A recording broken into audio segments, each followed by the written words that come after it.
कहते हैं ना, तू डाल डाल तो मैं पात पात, और अब उसकी ही दवाई पिलाना शुरू कर दिया है भारत ने। ये जो वीडियोज देख रहे हैं ना, ये वीडियोज अभी तुर्की में बैठकर उनके जो मंत्रालय के लोग हैं देख रहे होंगे और सोच रहे होंगे अब यहाँ कौन सी नई चीज शुरू हो गई है। वैसे कहते हैं जैसे को तैसा वैसा ही सीन यहाँ पर देखने को मिल रहा है। जियोपॉलिटिक्स में बहुत कुछ चल रहा है, हमेशा की तरह जानने को मिलेगा बहुत कुछ। आइए जानते हैं इन खबरों को विस्तार से। कहते हैं सामने वाले को उतना ही उकसाओ जितना कि तुम बर्दाश्त कर सको। ऐसा ही सीन कुछ तुर्की के साथ हुआ है। अब से कुछ साल पहले की बात करें, खास करके साल 2014 के आसपास की बात करें, तो पीएम मोदी अर्दोगन के साथ रिश्तों को बहुत अच्छा करना चाहते थे। अर्दोगन जब आए थे गले भी मिलाया और अच्छी डील की बातचीत भी हुई, लेकिन अचानक से अर्दोगन ने साल 2016 के बाद से अपना रुख बदलना शुरू कर दिया और पाकिस्तान का फुल सपोर्ट करना शुरू कर दिया। कुछ विशेषज्ञ मानते हैं कि अर्दोगन को भारत से जो चीज चाहिए थी भारत ने देने से मना कर दिया और इसलिए वो पाकिस्तान की तरफ झुका। क्या चाहिए था अर्दोगन को? कहा जाता है कि अर्दोगन न्यूक्लियर पावर बनने के लिए बड़े उतावले थे और वो चाहते थे कि वो टेक्नोलॉजी मिल जाए। भारत ने वो टेक्नोलॉजी दी नहीं। उसके बाद वो पाकिस्तान का रुख कर गए। अब ये थ्योरी सच है या नहीं ये किसी को नहीं पता, लेकिन हलकों में ये बातचीत होती है। पर अर्दोगन की अभी की अगर मंशा देखें तो उन्हें पूरे इस्लामिक वर्ल्ड पर राज करना है। वो चाहते हैं कि दुनिया उनके आगे झुके और दूसरी बड़ी चीज, वो दूसरों के मामले में भी इंटरफेयर करने से चूकते नहीं। जैसे पाकिस्तान के मामले में भारत से कश्मीर के मामले में पाकिस्तान का सपोर्ट करना। पिछली बार जब पीएम मोदी ने साइप्रस की यात्रा की थी तभी भारत ने ये समझा दिया था कि हम जैसे को तैसा करेंगे। लेकिन ये जो छोटा सा द्वीपीय देश देख रहे हैं ना, इसकी अगर आबादी की बात करें तो ये साइप्रस की आबादी भारत के कुछ शहर को देखेंगे तो शहरों की आबादी के बराबर है। बहुत कम जनसंख्या है, लेकिन जियोपॉलिटिकल रणनीति में क्या होता है, पोजीशन बहुत मायने करता है। ये छोटा सा द्वीप एक ऐसी जगह पे है जहाँ प्राचीन काल से इस द्वीप पर कब्जा करने के लिए, इस देश पर कब्जा करने के लिए रोमन साम्राज्य, ऑटोमन साम्राज्य, ब्रिटिश साम्राज्य, हर कोई उतावला रहा। और इसके पीछे कारण ये है कि इसकी लोकेशन ऐसी है जो भूमध्य सागर, जो कि ट्रेड रूट है, उन व्यापारिक रास्तों पर नजर रखने के लिए ये बहुत ही बेहतरीन लोकेशन। और यही वजह है कि 1974 में जब मौका मिला तुर्की ने इस पर हमला कर दिया और साइप्रस के आधे हिस्से पर कब्जा कर लिया। हालांकि तुर्की एकमात्र देश है जो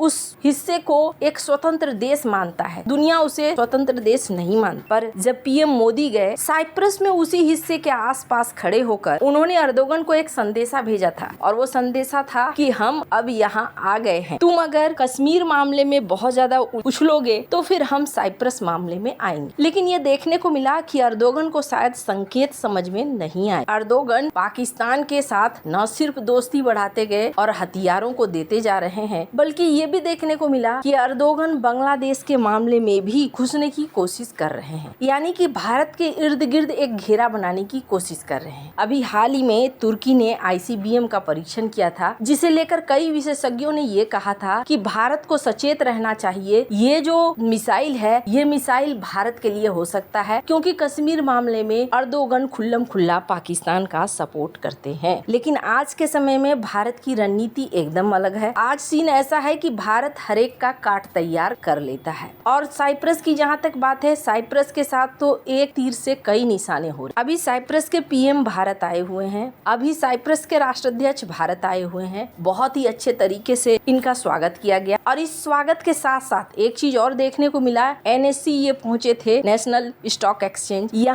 यहाँ ग्रीस के स्टॉक एक्सचेंज और भारत के स्टॉक एक्सचेंज के बीच में एक एमओयू साइन हुआ ताकि कंपनियां एक दूसरे के देश में निवेश, और गिफ्ट सिटी को जो कि गुजरात में है इसे एक ऐसा हब बनाने की कोशिश किया जा रहा है। जिस तरीके से हांगकांग है, न्यूयॉर्क है, वैसा ही भारत कोशिश कर रहा है गिफ्ट सिटी को बनाने को, ताकि दुनिया भर से वित्तीय लेन देन यहाँ पर हो सके। तो यहाँ ग्रीस की एंट्री हुई। अब ये जो छोटा सा देश है, ये देश भले छोटा सा है लेकिन इनकी बहुत सारी कंपनियां भारत के अंदर निवेश कर चुकी हैं, करती हैं, आगे भी करेंगी। और दूसरी बड़ी चीज, ये यूरोप का गेटवे है। यहाँ पर पीएम मोदी और साइप्रस के राष्ट्रपति ने ये घोषणा की कि हम रणनीतिक साझेदार हैं। स्क्रीन पर इस वीडियो को सुनिए। साइप्रस भारत के टॉप 10 इन्वेस्टर्स में से एक है।